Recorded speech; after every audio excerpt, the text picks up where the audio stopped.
Hello, citizens of YouTube land. Hey. It's your president and your VP back once again with another video game review. This time we're covering Mafia 2.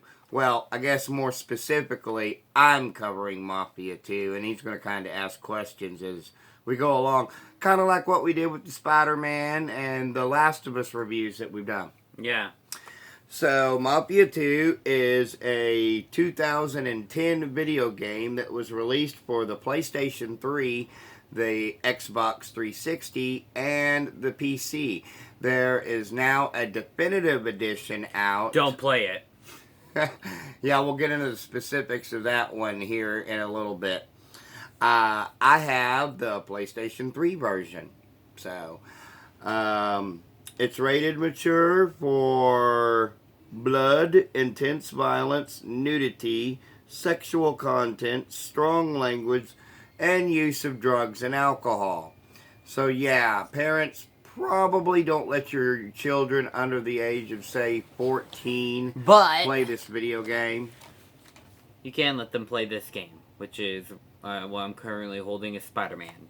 Yeah. So let's take a look at the inside here. It's kind of beat up because I've kind of knocked it around. It was a used video game that I got at Game World in Nixa, Missouri. So shout out to Game World. It came with the instruction manual. It's got a nice, I've got the DLC with the code on the back of it. Don't show them the code, Dad. Why? Oh, yeah, you're probably right about that. They didn't really get to see the code, but I was just saying don't show them the code. Probably shouldn't, so that I get to use it. Yeah. It also has a nifty little map that it came with, and it doubles as a poster on the back of it with fun trivia and facts. Here, I'll turn it around so it looks better and you can see everything. There you go, guys. We actually are thinking about hanging this up in the background here, or do you want to just keep it as the normal background? We'll let you decide. So it's a perfect disc, of course. You can see there's no scratches. There's a little bit of smudges. I can kind of clean that up, but there's no scratches on it whatsoever. Got the game for, I think it was like 12 bucks or so.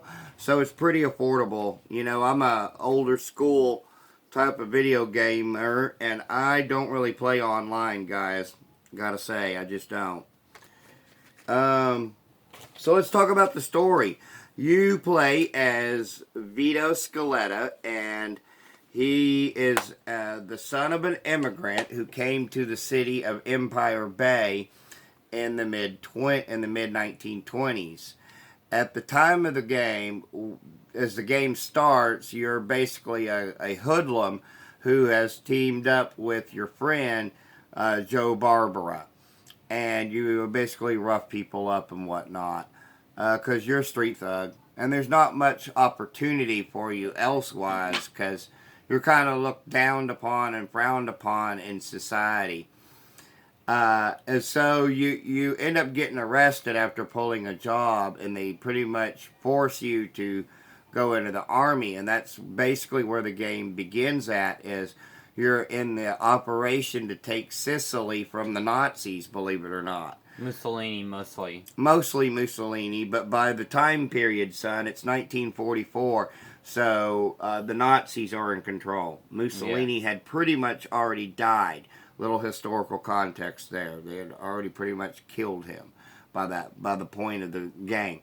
So he returns home after sustaining a war injury, Vito does, and his friend Joe helps him get honorable discharge papers so he doesn't have to go back.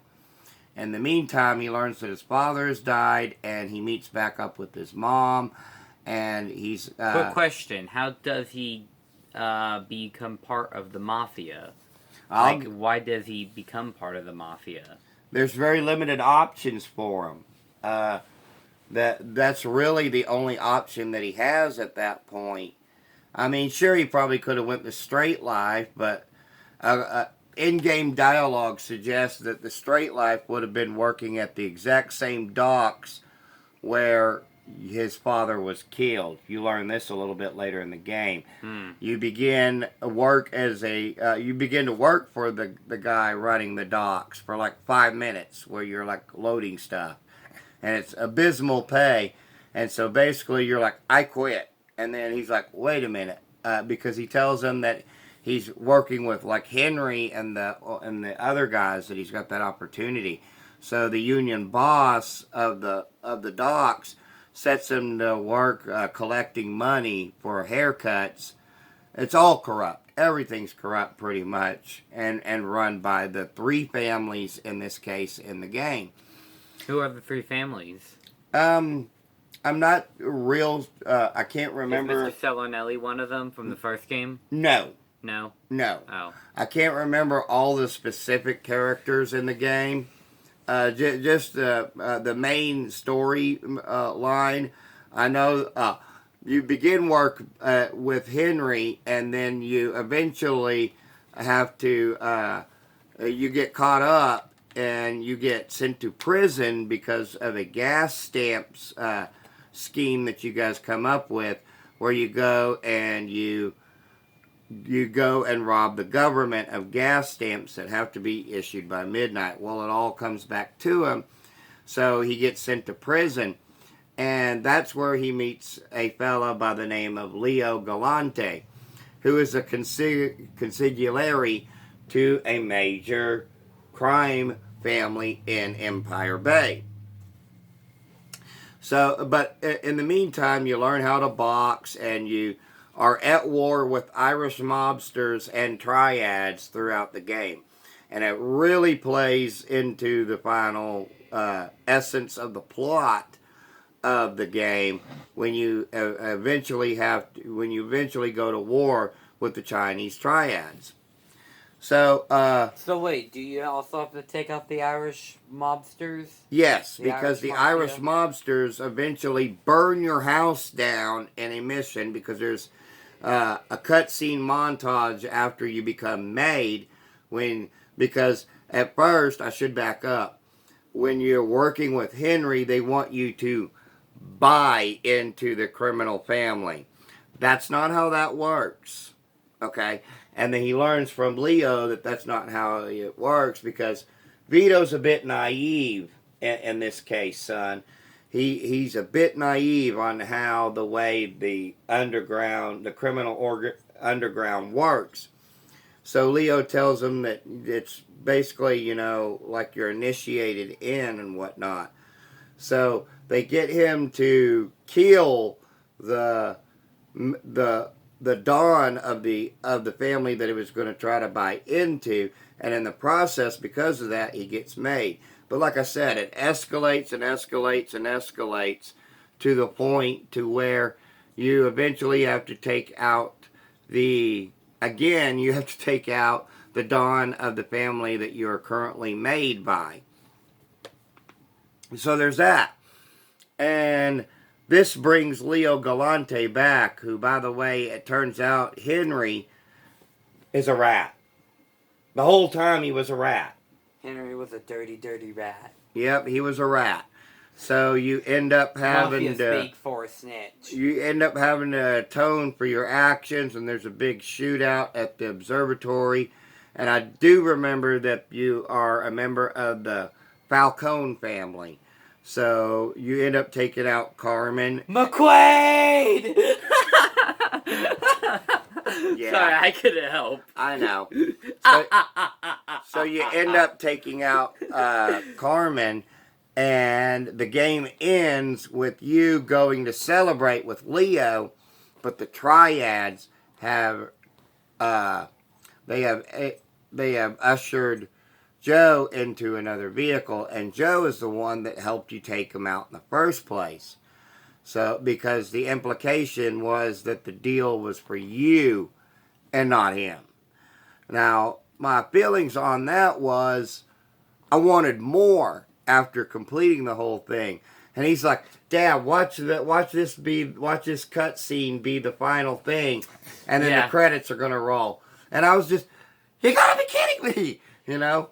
And Dad's like, no way, the game wouldn't end like this. And I'm like, and then as soon as the cutscene was over, the credits start rolling. I'm like, what did I not tell you? Yeah. So and I got I finished the game with like 70% completion, which I know, guys, for you completionists out there, it's not 100%. I didn't get all of the collectibles pretty much, and that's the reason why I didn't get 100% on He plays those games for the story. Well, Mafia in general is for the story, you know, Yeah. because I don't even think there's really 100% completion rating in Mafia. I could be wrong, but it may be something like, you know, driving every car in the city, which I think was one of the requirements for Mafia 2. I'm not sure about that. However, I will say that the gameplay is very tight and consistent, and the game looks beautiful. And as he said, don't play Mafia 2, the definitive edition. Too many bugs and glitches, which are not present if you just play the original game, guys. Yeah, it's not in 4K, okay? It's in HD, but it is what it is. But so I would prefer to play this over the definitive edition. But go ahead. If you're an HD gamer and you don't like the clunky graphics, the clunky gameplay, or the graphics of the original Mafia, I suggest you could pick up Mafia the definitive edition. Which is better than Mafia 2, the definitive edition. Much better. Is it really? Yeah, really. It's much better. Okay. Except the stupid race car mission. They still brought that back. Right. So, guys, I'm going to have to say that this game, you know, you can pick it up anywhere. You can pick it up online or at your local used video game store. You might even be able to find it at certain GameStops that are still selling PlayStation 3 and Xbox 360 games. And you can probably find it for your PC online as well. Or you can buy it, you know, like I said. My rating for this one is going to be a 9.5 out of 10. I highly recommend that you guys search it, go out, play it. I think you're going to have a great time with it, especially if you're into third-person shooters with a great story.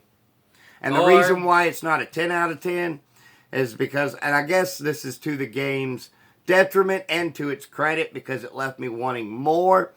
And I wasn't completely satisfied. So I wanted to keep going with it, but I couldn't. So, yeah. But of course, if you have played Mafia 2 and you think it's the worst video game of all time, well, you're wrong. Yeah. But hey, just remember, we're just two idiots with a cell phone camera. Wait, real quick. Have you told them about Tommy Angelo from the first game? Yeah. Okay. Before we get completely into our our outro here, guys, it ties back to the first game, because after you've done all these things and led up to this point, you and Joe have to track down a rat. And the rat, of course, was Tommy Angelo. It's now 1951, because I should mention that the game spans from the years like 1946 to the year 1951 or 2. So, but it flashbacks and whatnot, and it goes backwards, and there's different chapters and stuff that lead up to it. But Tommy is now basically a senior citizen at this point, and he's just watering his roses, and they call him by name, which should have been a dead giveaway for Tommy. Tommy Angelo, Mr. Salinari gives. He goes, Tommy Angelo? Yes. Mr. Salieri sends his regards. And Joe blows Tommy away with a shotgun to the chest. So yeah, it did tie back to that.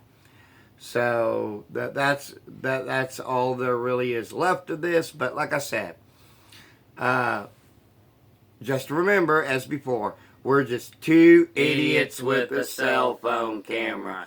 Our opinions do not matter. Except they actually do, because we have a YouTube show. Except they actually don't. So, having said that, guys, we'll see you guys, well, in a couple of minutes, for those of you who stick around, for our next episode of March of the Leprechauns, Leprechaun 2. So, buckle up for that one, because it's a crazy, crazy ride, and we got lots to say about that. For those of you who are going to wait, and you're not going to watch that one right away, we've got our Tom and Jerry Saturday, our Tom and Jerry Thursday, and our Scooby-Doo Saturday, and Lifetime. All that stuff is coming back this coming week, so you can check that out when it comes out, and we'll see you guys all next time. So just remember, one more thing. Peace and love from Denny and Son. Bye.